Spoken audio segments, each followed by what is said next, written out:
Well, raise your glass, time to toast for Jasper Philipsen. And I won't blame you if you've got yourself a Negroni in your hand, made with Campari, invented in Florence. But the Campari, well, that was created here in Novara, in the north of Italy. This is the Vuelta España 2025, and yes, it kicks off in Italy.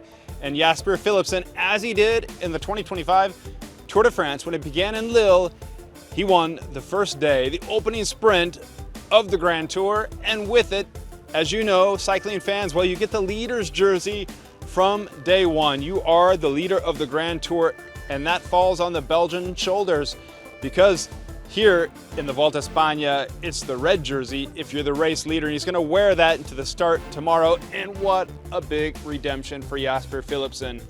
Because yeah, sure, he got that opening stage win and the yellow jersey at the Tour de France, but his Tour de France ended quite early. I think it was stage 3. Remember, he had that crash. I think it was Brian Coquard, and they bumped and he was down. Broken collarbone, broken something. He's gone, he's out, no longer in the Tour de France. Mathieu van der Poel's teammate in the yellow, but that didn't matter anymore because Jasper was gone. His tour, although good, was short-lived. A lot of pain and suffering that he went through, and a lot of unknowns coming here to the first day of the Tour of Spain, starting in Italy, home of the Campari. Here we are in Novara, began in Torino this morning, and he succeeds. He pulls off stage victory ahead of Ethan Vernon and Aular, the Venezuelan there from Team Movistar, and that was the closest sprint.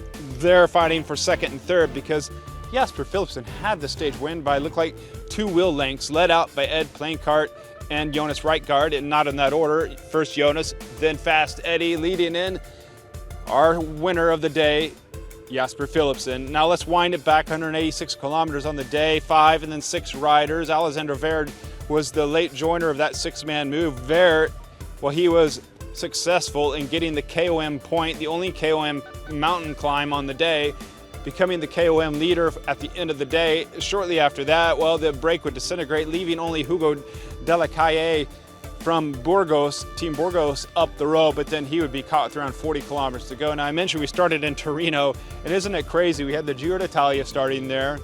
We had the Tour de France when it began in Florence in 2024, passing through there for a stage. And I'll tell you something, because there's that famous Superga climb that ends the Milano-Torino one-day race that Mexican Isaac Del Toro won earlier this season with his jersey unzipped. You might remember that. Well, it ends up on the Superga, at the Giro, at the Tour, and today, well, I completed the Grand Slam, running up the Superga climb every day. Let me tell you, it's steep, and running downhill as well. It's hard on the old thighs, but we had a good time out there this morning. Okay, enough of that. If you're interested, you can check me out on Strava. But the race today, you might be interested because there's not much going on in the race today. As we left out of Torino, up there, we had that beautiful theater, movie museum, and you'll recognize the big dome there in the middle of Torino. Beautiful town if you ever get a chance to visit up in the north of Italy, in the northwest. And we go nearby through the roads, we hit Navona. Now, Navona is home of Giuseppe Cerroni, former team leader of Team Lampre. Beppe Cerroni, a former Giro d'Italia winner as well. In this town, again, famous for Campari, but today it was going to be famous for a sprint, and this is the opening sprint of the 2025 Vuelta España. Not much happened, frankly, before we get to this sprint. Now, 4 or 5 kilometers out, we take that left-hand turn, and it's pretty much straight on, coming this direction. The finish line's right over here where we saw the action take place. Now, we saw Wiesma up at the front working hard to keep Jonas Vingegaard, the race favorite in this 2025 Vuelta España. I spoke with Jonas this morning, and he is keen to pull off a victory overall in this race. He's hoping the 3rd time's a charm. If you get a chance, go check out the interview. I think he wants revenge. He wants to get a second Grand Tour of the 3 in his Palmares, just like his #1 rival, Tadej Pogacar. So the team was protecting him, rallying around him as we were in those closing kilometers where we often see crashes. Once they were in that safe zone of 5-3 kilometers out, well, the team could pull off. And we saw in those last Ks there, 10, 5, up to 3 kilometers out, we saw the GC teams first in position. Then we saw the sprinters teams also getting their way up there. UAE was up there a large part of the day, working for João Almeida, Juan Ayuso. They're 2 big GC guns in there.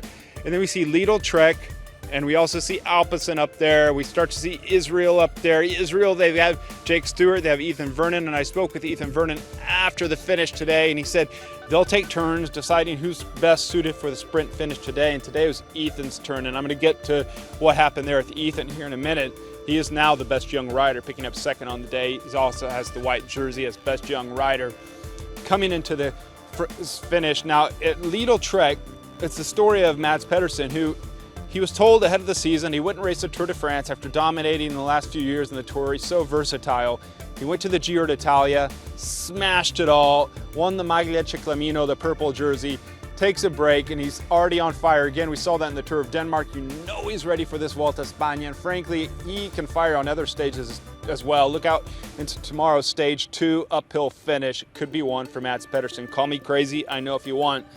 But Lidl-Trek couldn't get things organized well today because we're going to have to go through and watch the final 5 kilometers over and over to see kind of what happened to the Lidl-Trek train, because it looked like Mads Pedersen was just there on his own in that final bit when Alpecin to Deceuninck, all up on the right-hand side under the shades of these beautiful trees right here on the outskirts of Novara. I wish we could finish in the town center there next to the cathedral. Instead, we're out on the outskirts here where there's a supermarket. Not much to report on as far as scenery, and a football pitch over here. They were under the tree cover. Alpecin was really lining it out. Jonas Rijkaard, we saw Eddie Plancart set it up, but before Eddie was pulling off, we saw this surge of the Israel Premier Tech rider, Ethan Vernon. Now that brought out the move of Jasper Philipsen to go for the sprint, and then they were shooting up. We saw Plancart pulling off slightly to the left, not too much, but kind of distracting Ethan Vernon, just gently making him kind of go the long way, but nothing was ever going to stop Jasper Philipsen today. We saw back over on his left, Mads Pedersen just kind of out of the picture. And hey, if you're looking at the top 10, guess who's in the top 10? Tom Pidcock, the rider who said he's here, he's going to go for a little bit of the GC in the race, and hey, why not go up there and battle with Jonas Vingegaard, battle with also Ben O'Connor, second place overall. We spoke with him this morning, Team Jayco Alula. He's hyped and ready to go for one up on what he did last year in the 2024 Vuelta a España when Primož Roglič got the overall victory. Tom Pidcock up there in the top 10. But what a stage today. Coming here on the streets of Novara, it's Jasper Philipsen taking the stage win in dominant style and taking the first red leaders jersey of the 2025 Vuelta a España.